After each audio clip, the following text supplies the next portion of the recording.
Thank you for coming. That talk is something I wanted to do for a long time. I've enjoyed putting it together, so I hope you'll enjoy it as much as I did. As you probably can tell, I'm trying to use this, I've been a space geek for quite a long time, from a young age. I was the kid that was writing to NASA. Unfortunately, I didn't make it as a rocket engineer or an astronaut. I worked in digital for about 20 years, variety of roles, senior architect, delivery lead, that sort of things. And now I work as an independent and trying to focus really on the leadership element. So a lot of people have been talking about that today. How do we get leaders to understand that they need to lead by example and changing the mindset? And the journey to the moon is very interesting in my view, in the sense that you think about launching a rocket as the most waterfall project you can ever think about. You know, you prepare your astronaut, design your rocket, and so on. You set the plan. You know, you count down, lift off, Big Bang, hopefully not literally, but it goes off, and there you go. But if you think about the journey to the moon, and I'm going to sort of go back to the beginning of it.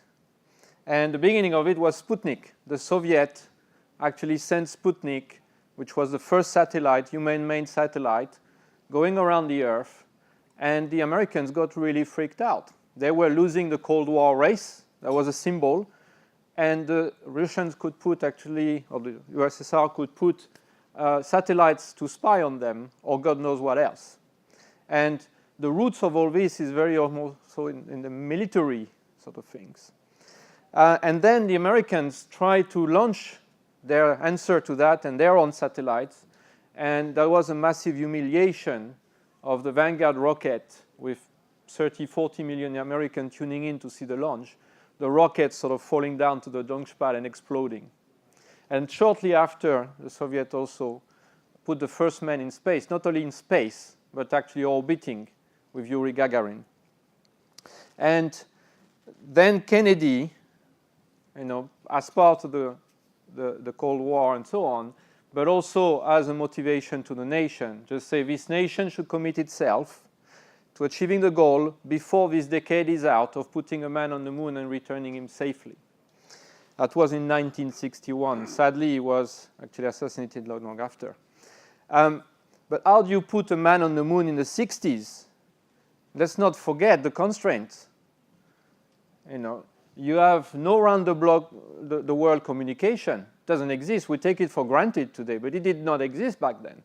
So they had to put ships across the the Pacific just to carry on communication. Rocket technology was experimental. Nobody had really done it. The closest you got to it was missiles.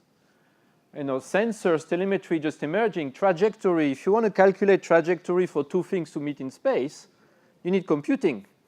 You don't do that with a ruler. So all those things in space is extremely unforgiving, extremely unforgiving. You know, if you make a mistake, you don't call the AA when you're in space, especially at that time. And what you do is you experiment. And I'm going to take you a bit on a quick journey around experimentation, what they did. And it's not about shooting a rocket to space and hoping for the best. It is actually an agile journey. It is a journey of learning. And they experimented to the boundary of knowledge all the time. And when you get banks telling you, no, we're serious business, we don't experiment with our business. Well, when it's risky, you do experiment. When you want to try and venture into places that when you innovate, you don't know, you got to experiment. There's no other way. So experimentation, actually, they started by taking the guy that experimented, and famously with the V2s. Werner von Braun, you know, was with Nazi Germany initially, and he actually joined the space program early on. He's the father of the Saturn V rocket. You try, and you try again. You know, the Atlas launch vehicle was the one that took Gemini, and actually the one that took people on orbit. So that was powerful enough for that. But when you look at the launch successes versus failure, it took some brave people in the 60s to sit on top of this rocket. And when you talk about manned flight, the first manned flight, you need to compose with man. We have limitations. And the anecdote here is that the first man in space, Alan Shepard, was organizing for a 15-minute flight. He ended up waiting 8 hours on a launch pad. There was an overflow accident. Okay? And if you think then, the Mercury, it's an epic. We are putting astronauts in space. And in that epic, first flight, some unmanned flights, 20 of them, trying to escape things and so on.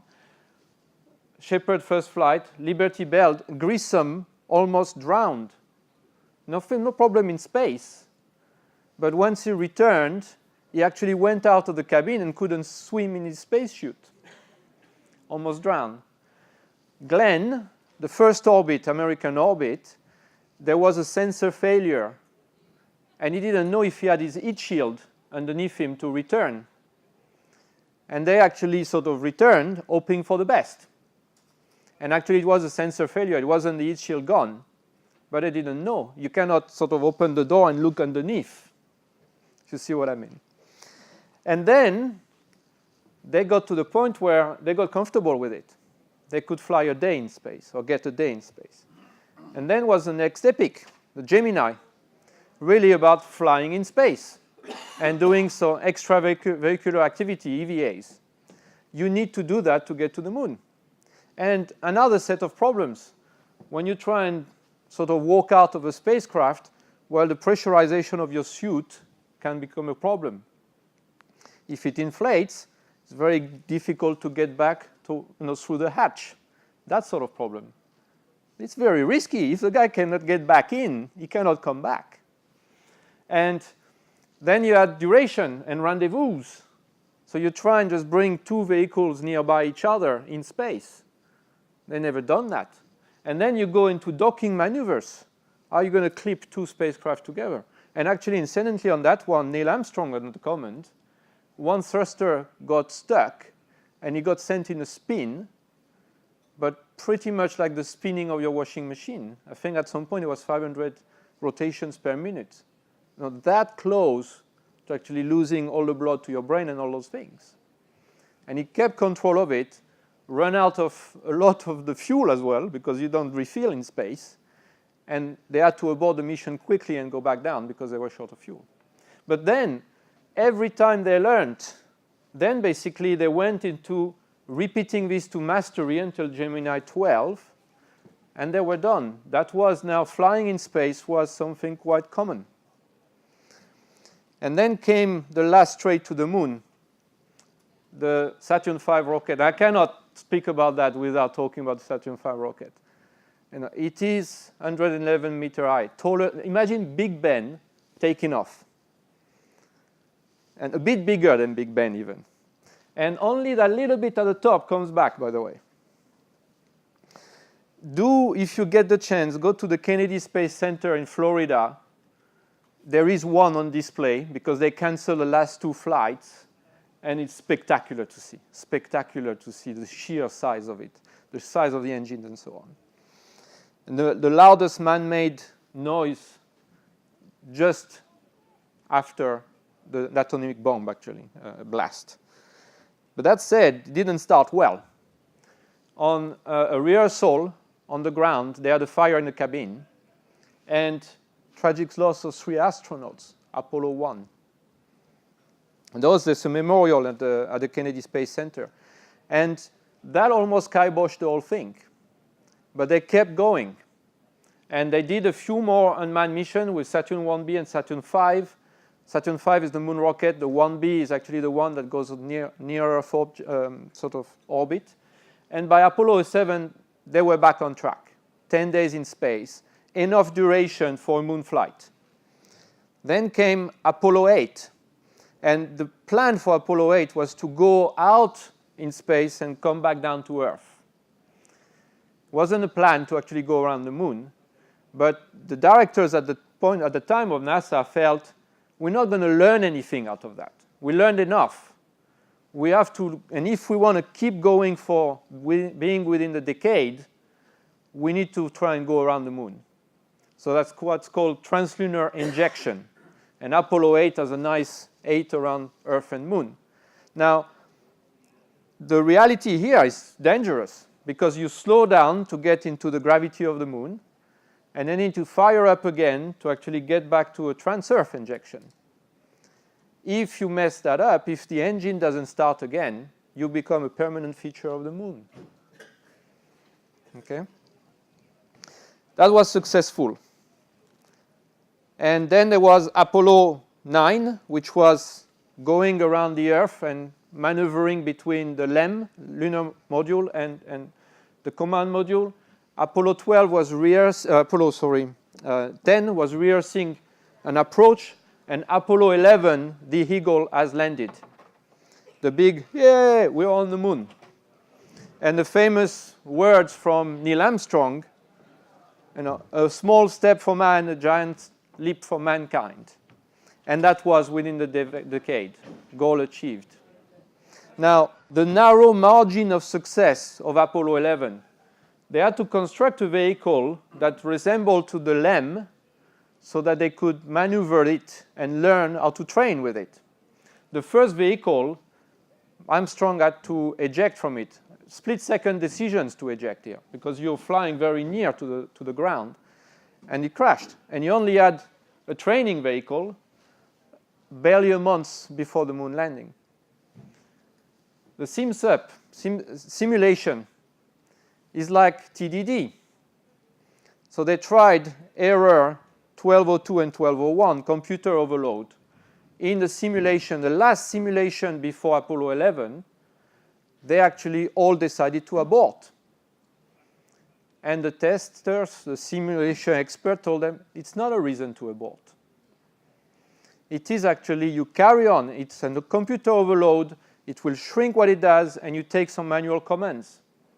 Sure enough, on the moon landing day, those two errors occur. They would have aborted.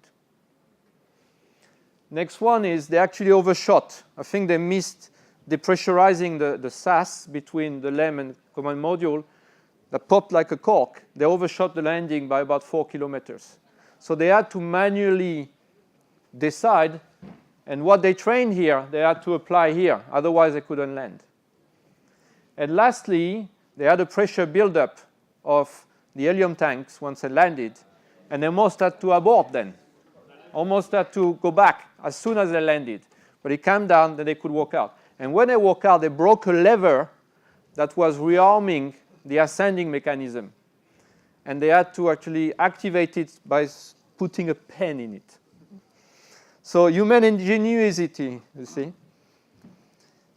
Carry on. Apollo 12. The big Saturn V takes off. Full blast. All the sensing gone. What do? Abort? And one engineer, through some simulation they'd done before, thought about, let's try and reboot. They rebooted the sensors. All the telemetry worked again. They were off to the moon. That closed the margin again. Famous Apollo 13, Houston, we've had a problem. 200,000 miles away, no AA there. Fuel cell gone, no power, no water, no oxygen. So they had to actually decide what to do. The engine assumed unusable, completely uncharted territory. How do you manage that? And that's the concept. The flight directors have this concept of downmoding. You keep the mission objectives, and as long as you keep the astronauts safe. So in here, it's kind of the inverted MVP, isn't it? And they have their idea, and then you unpeel. In the case of Apollo 13, that was really a rescue mission. But it was branded the most successful failure of NASA because they brought them back. So I get really excited about those things, but what does that teach us about Agile? So I can only work for the British here. He who dares wins.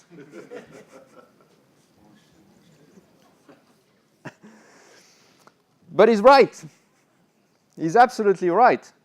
And if you think for great outcomes, you need to have great ambitions. You need to venture, put it out there and venture in this unknown.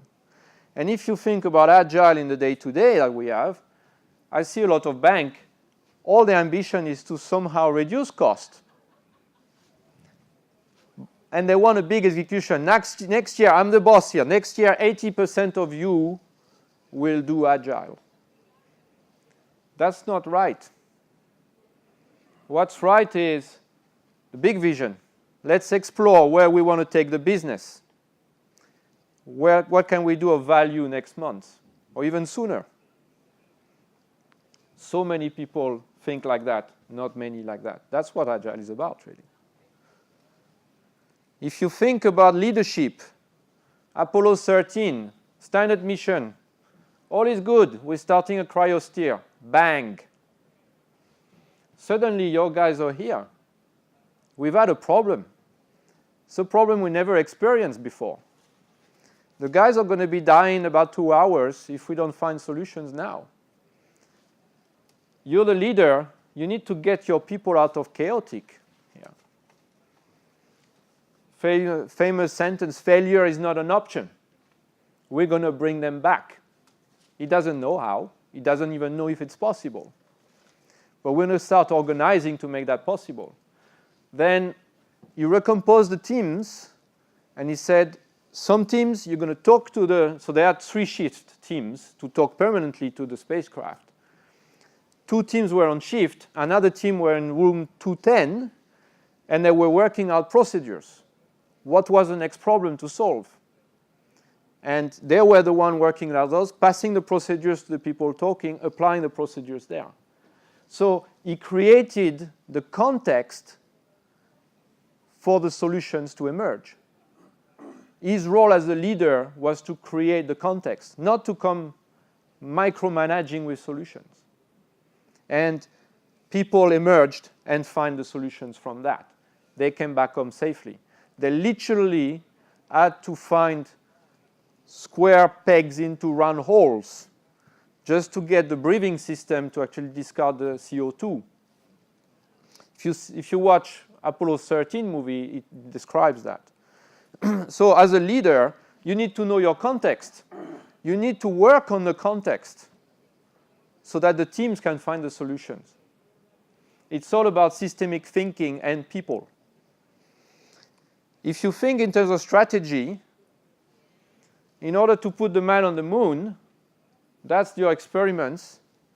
You have done the practice and you have done the mastery. And unless you can push things into that, you cannot emerge here. And there's a great thing, and NASA is still doing that. I'm a big fan of worldly mapping. And if you put that on a worldly map, NASA has stopped doing space shuttle launch. And really what they've done is they created an open strategy so that the easy near-Earth orbits and so on, replenishing the space shuttle, they contracted that out. Why? Because it creates an economy where people are creating components for it. Then it allows them to focus on the higher order items. NASA is focusing on returning back to the moon, and that's the step to going to Mars. They're also focusing on harvesting an asteroid and deep space exploration, and one day, why not interstellar travel? So, what did space ever do for us?